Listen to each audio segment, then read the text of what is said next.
Welcome to the channel guide pharma line. आज के इस वीडियो में हम बात करने वाले हैं डी फार्मा सेकेंड ईयर के सब्जेक्ट फार्माकोटिक्स के 25 मोस्ट इंपॉर्टेंट क्वेश्चन के बारे में।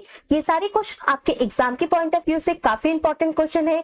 आपको इन सभी क्वेश्चन की अच्छे से प्रैक्टिस करनी है।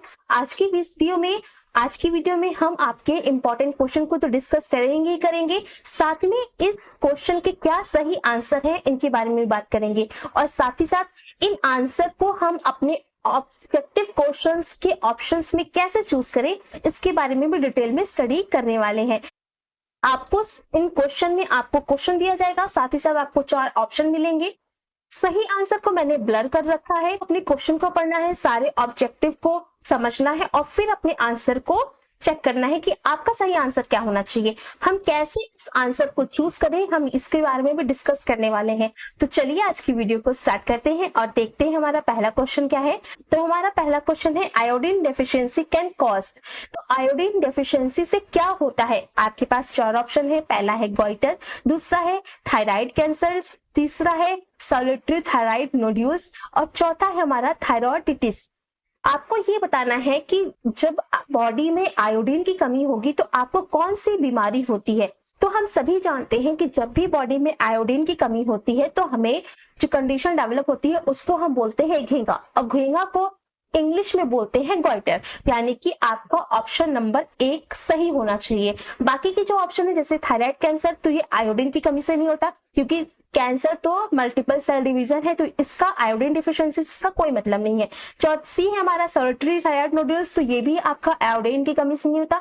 और डी हमारा जो है वो एक तरीके का इन्फ्लामेशन है, ये भी आपका आयोडीन की कमी से नहीं होगा। तो हमारा पहला ऑप्शन है जो कि हमारा गॉइटर है वो सही होना चाहिए। तो हम अपना आंसर देख लेते हैं। तो हमारा आंसर ए करेक्ट ऑप्शन है। देखिए, जब भी आपको एमसीक्यूज के क्वेश्चन दिए जाएं, आपको अगर उसका सही आंसर ना पता हो तो आप एक एक करके अपनी सारी ऑब्जेक्टिव को देखते जाइए कि आपका ऑब्जेक्टिव कौन सा उस क्वेश्चन पे फिट बैठ रहा है। तो आपको अगर आंसर नहीं भी आता है फिर भी आप अपने आंसर को फाइंड आउट कर सकते हैं। सेकेंड ऑप्शन है हमारा एमनोरिया रिफर्स टू द। यहाँ पर हमें ये बताना है कि एमनोरिया जो कंडीशन है वो किससे रिलेटेड है। तो आपके पास ऑप्शंस क्या क्या है। Absence of menstrual period, irregular menstruation, painful cramps during the menstruation, heavy bleeding. चारों ऑप्शंस आपके पीरियड से रिलेटेड है। तो पहली चीज हम लास्ट वाले ऑप्शन को देते हैं heavy bleeding.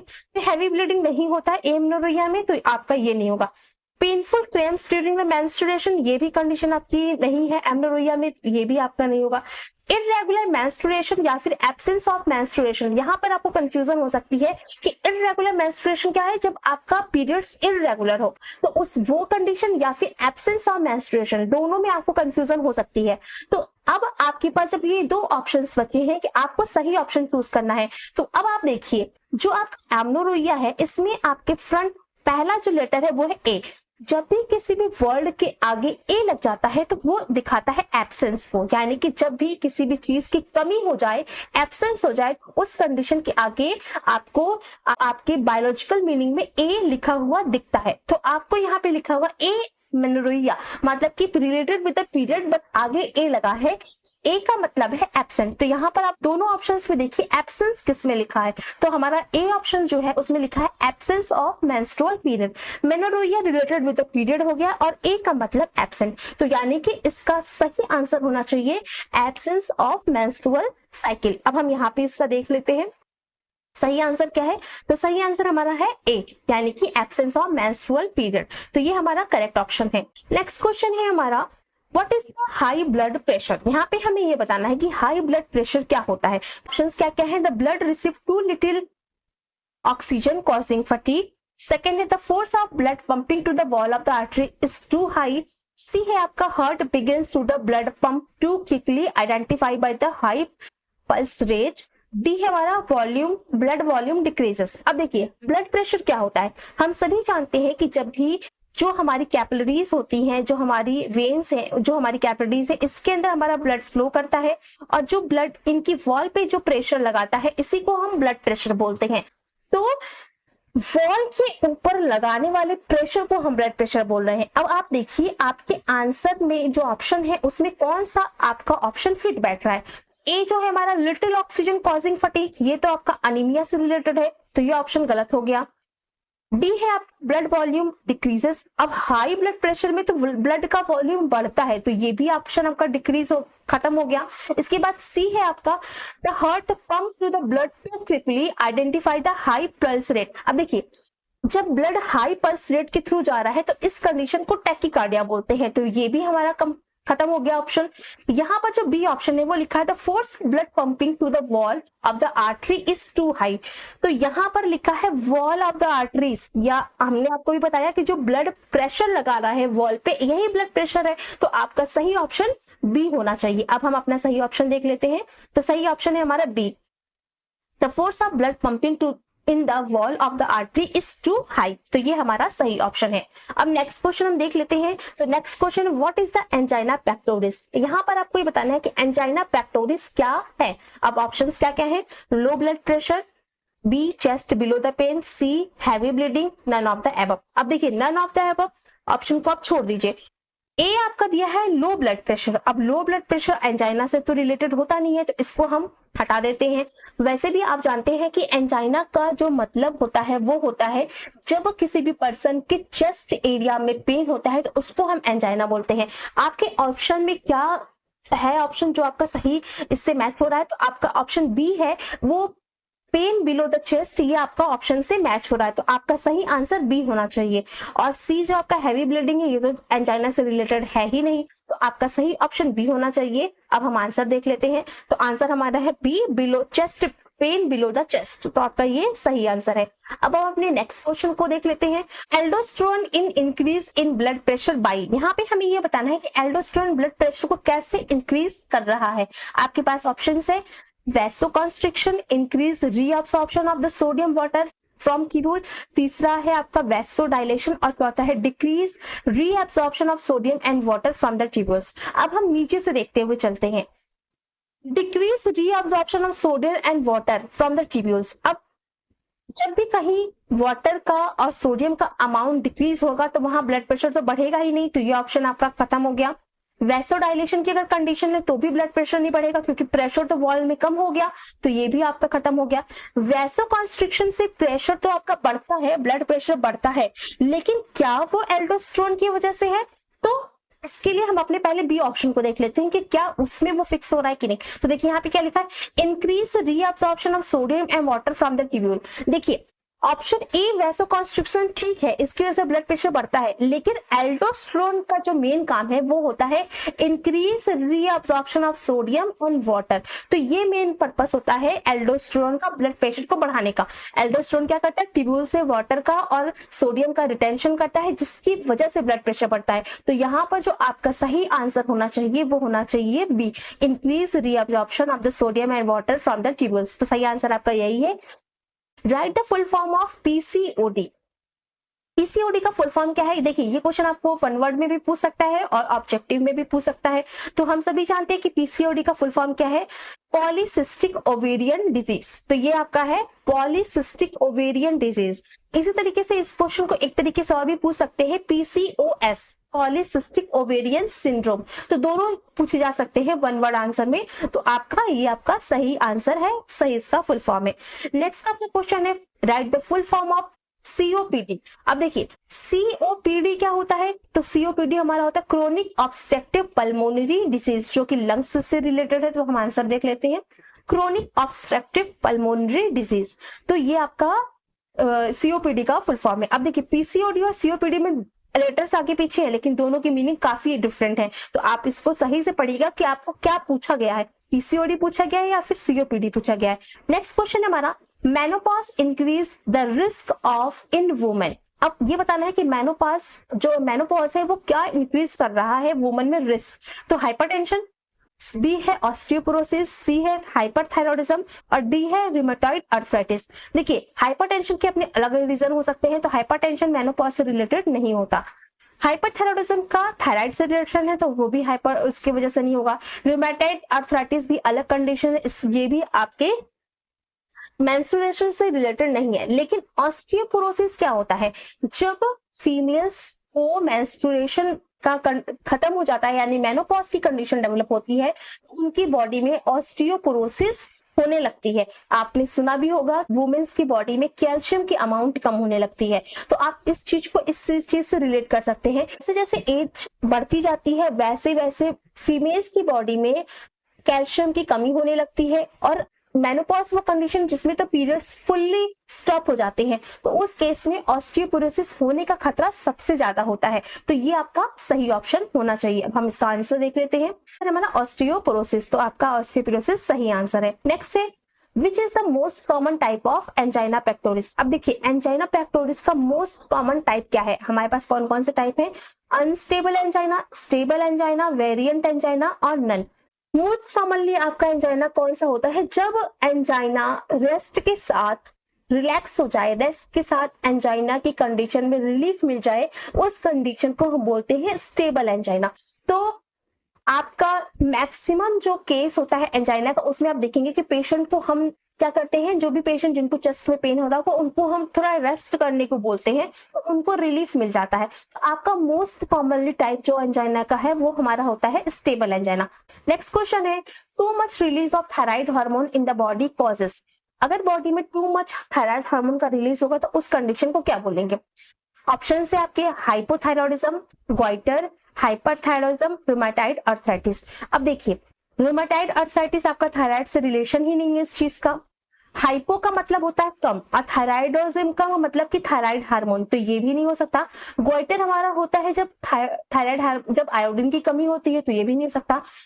Too much release है यानी कि हाइपर की कंडीशन है, तो यहाँ पर हमारा आंसर होना चाहिए हाइपर थायरॉयडिज्म यानी कि आंसर सी। तो आंसर है हमारा हाइपर थायरॉयडिज्म।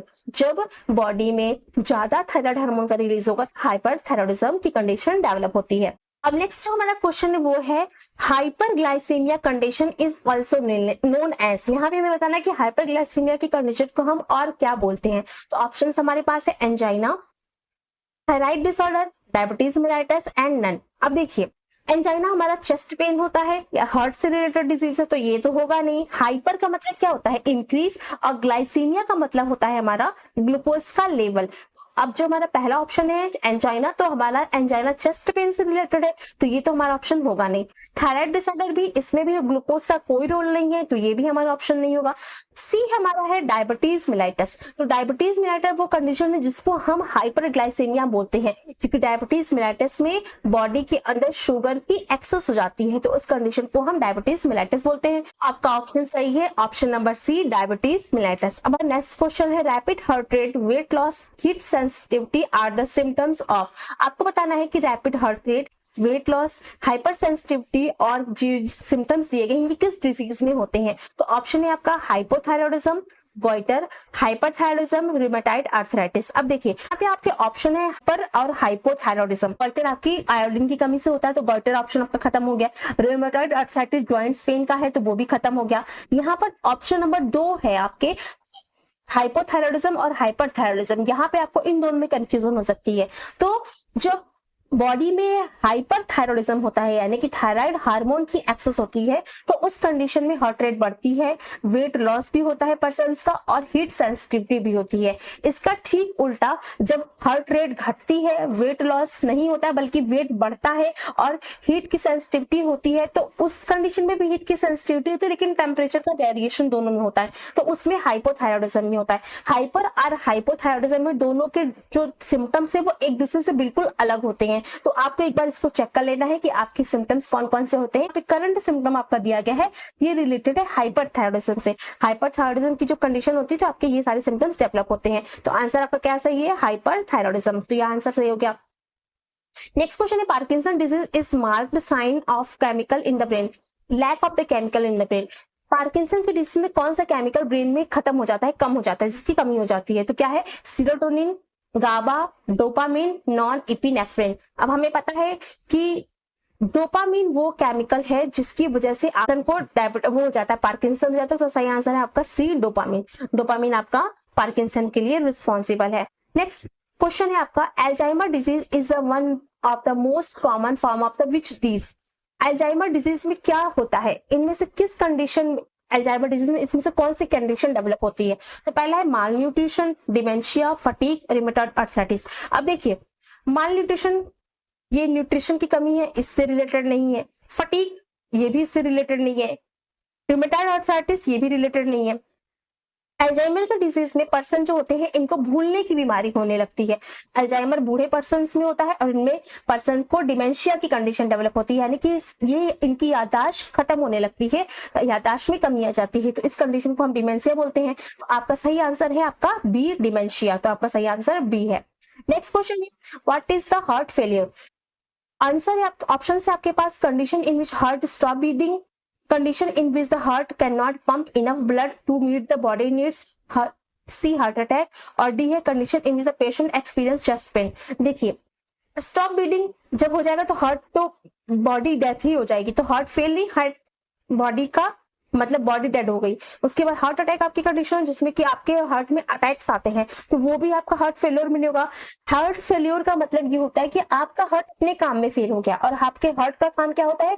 ब्लड को पंप करना। तो आपका जो ऑप्शन नंबर बी है वो सही है, the condition in which the heart can not pump enough blood. Heart fail का मतलब ये होता है कि हार्ट अपने काम में फेल हो गया, और हार्ट का काम क्या है? ब्लड को पंप करना। तो आपका स्टॉप ब्रीदिंग तो नहीं होगा, ना कि हार्ट अटैक होगा, और ना ही आपका चेस्ट पेन होगा, क्योंकि चेस्ट पेन आपका एंजाइना में होता है। तो जब हार्ट इनफ ब्लड को पंप ना कर पाए जो आपकी बॉडी नीड्स के अकॉर्डिंग जरूरी है, तो उस कंडीशन को हम हार्ट फेलियर बोलते हैं। आपका ऑप्शन नंबर बी सही है, condition in which the heart can not pump enough blood to meet the body needs. तो ये आपका ऑप्शन सही है। नेक्स्ट क्वेश्चन है आपका, what is a symptom of Parkinson disease? यहाँ पे आपको बताना है कि पार्किंसन डिजीज के सिम्टम्स क्या क्या है। ऑप्शन है आपके tremor in hand and legs, jaw, head, muscle stiffness, slowness of the movement, all of the above. आपको ये बताना है कि इनमें से कौन से सिम्टम्स हैं। पार्किंसन की डिजीज में क्या होता है, जो पर्सन्स होते हैं उनकी बॉडी में डोपामिन की कमी हो जाती है, ब्रेन में डोपामिन की कमी हो जाती है, और साथ ही साथ इन पर्सन के अंदर जो सिम्टम्स डेवलप होते हैं वो होता है ट्रेमर्स, यानी कि हाथों पैरों में ट्रेमर आने लगते हैं, शिवरिंग होने लगती है, मसल इनकी स्टिफ हो जाती है, और स्लोनेस ऑफ द मूवमेंट हो जाता है। इनका मून लाइक स्ट्रक्चर हो जाता है, जो मूवमेंट है वो प्रॉपर नहीं हो पाता है, मसल इनकी स्टिफ हो जाती है। तो ये सारे सिम्टम्स पार्किंसन के हैं। तो यहाँ पर आपका ऑप्शन सही होना चाहिए, all of the above. Answer आपका सही है, all of the above, option number D.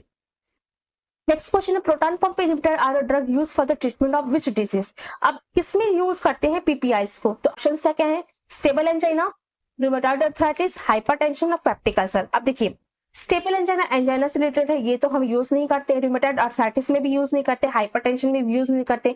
Proton pump inhibitor आपकी ड्रग जो है वो गैस्ट्रिक सिक्रीशंस के ऊपर काम करती है, तो इसका काम आपका होगा पेप्टिक अल्सर्स में। तो आपका ऑप्शन नंबर डी सही होना चाहिए, पेप्टिक अल्सर। तो हम देख लेते हैं, पेप्टिक अल्सर आपका सही ऑप्शन है।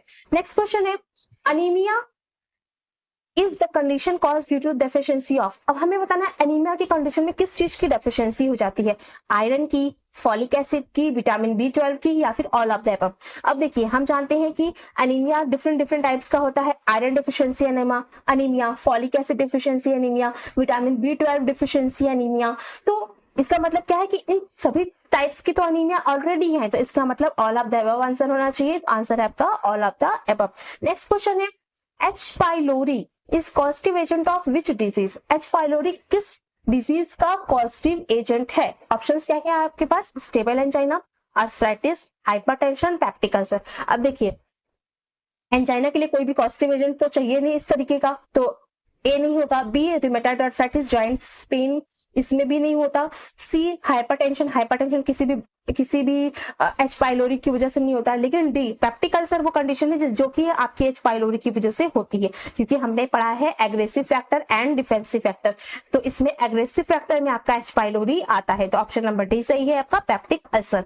नेक्स्ट क्वेश्चन है आपका, dots is the pharmacological treatment of which disease? तो डॉट्स किस डिजीज का फार्माकोलॉजिकल ट्रीटमेंट है? तो हमारा ऑप्शन है मलेरिया, ट्यूबरकुलोसिस, सिफिलिस, निमोनिया। और हम जानते हैं कि डॉट्स आपका जो यूज होता है वो ट्यूबरकुलोसिस के लिए यूज होता है, क्योंकि ये गवर्नमेंट की उसमें भी आता है, एड्स में भी आता है कि डॉट्स हमें ट्यूबरकुलोसिस के लिए यूज किया जाता है। तो यहाँ पे ऑप्शन नंबर बी सही है, ट्यूबरकुलोसिस। नेक्स्ट क्वेश्चन है, first line drug of the treatment of tuberculosis. तो फर्स्ट लाइन ड्रग ट्यूबरकुलोसिस की कौन सी है? तो ऑप्शन नंबर ए है isoniazid, proton pump inhibitors, S और बीटा ब्लॉकर। अब हम जानते हैं कि जो भी हमारी पीपीआईज है वो हमारे जीआईटी पे काम करती हैं, तो ये नहीं हो सकती। एस इनहिबिटर बीटा ब्लॉकर हमारी हाइपरटेंशन के लिए है, तो वो भी नहीं होगी। लेकिन आइसोनियाजिड आपकी जो ड्रग है वो होती है फर्स्ट लाइन ड्रग, जिसको हम टीबी में यूज करते हैं, तो ऑप्शन नंबर ए सही है आपका, आइसोनियाजिड। नेक्स्ट क्वेश्चन है, pink eye is also known as. आपको बताना कि पिंक आई को हम और क्या बोलते हैं, ट्यूबरकुलोसिस बोलते हैं? नहीं, क्योंकि पिंक आई का मतलब क्या होगा कि आइज का पिंक हो जाना, तो ट्यूबरकुलोसिस में आइज तो पिंक होती नहीं है। सिफेलिस, ये भी नहीं हो सकता। मलेरिया में भी आइज पिंक नहीं होती। लेकिन कंजक्टिवाइटिस वो कंडीशन है जिसमें आइज हमारी पिंक हो जाती हैं, तो ऑप्शन नंबर डी सही होना चाहिए, तो ऑप्शन नंबर डी आपका सही है। अगर आपको आंसर नहीं भी पता हो तो आप जितने भी आपके पास ऑप्शंस दिए हैं आप उनको ही एक बार चेक करेंगे तो आपको सही आंसर पता हो जाएगा। नेक्स्ट है आपका, मलेरिया इज कॉज्ड बाय।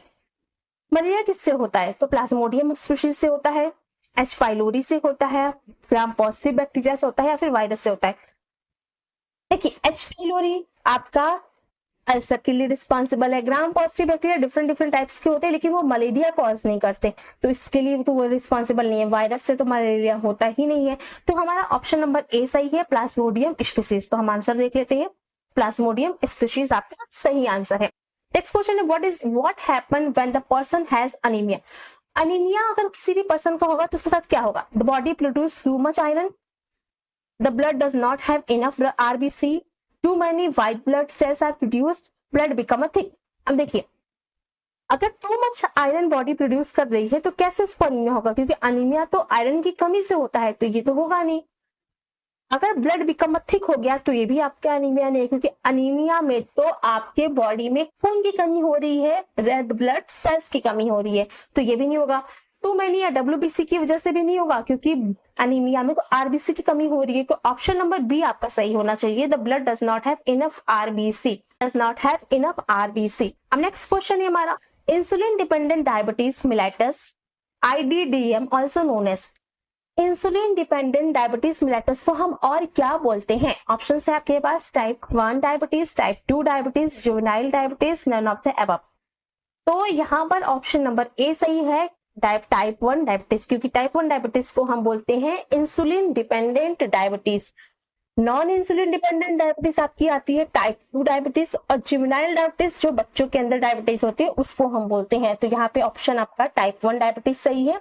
तो ये था आपका लास्ट क्वेश्चन। आई होप आज का ये वीडियो आप सभी लोगों को समझ में आएगा। आपको इन सभी क्वेश्चन की अच्छे से प्रैक्टिस करनी है, सही आंसर को फाइंड आउट करना है, और अगर आपके एग्जाम में ऐसा कोई क्वेश्चन आ जाता है जो कि जिसका आंसर आपको नहीं पता है, तो एक बार आपको सारे ऑब्जेक्टिव को अच्छे से पढ़ना है, वो ऑब्जेक्टिव किस चीज पे अच्छे से फिक्स हो रहा है ये देखना है, और उसके बाद आपको सही आंसर पे टिक करना है। इस तरीके से अगर आप करेंगे तो आपके एमसीक्यूज जितने भी हैं वो आपको सही आप गेस कर पाएंगे और सही आंसर पे टिक कर पाएंगे। आई होप आज का वीडियो आप सभी लोगों को पसंद आया होगा। मिलते हैं नेक्स्ट वीडियो में किसी और टॉपिक के साथ।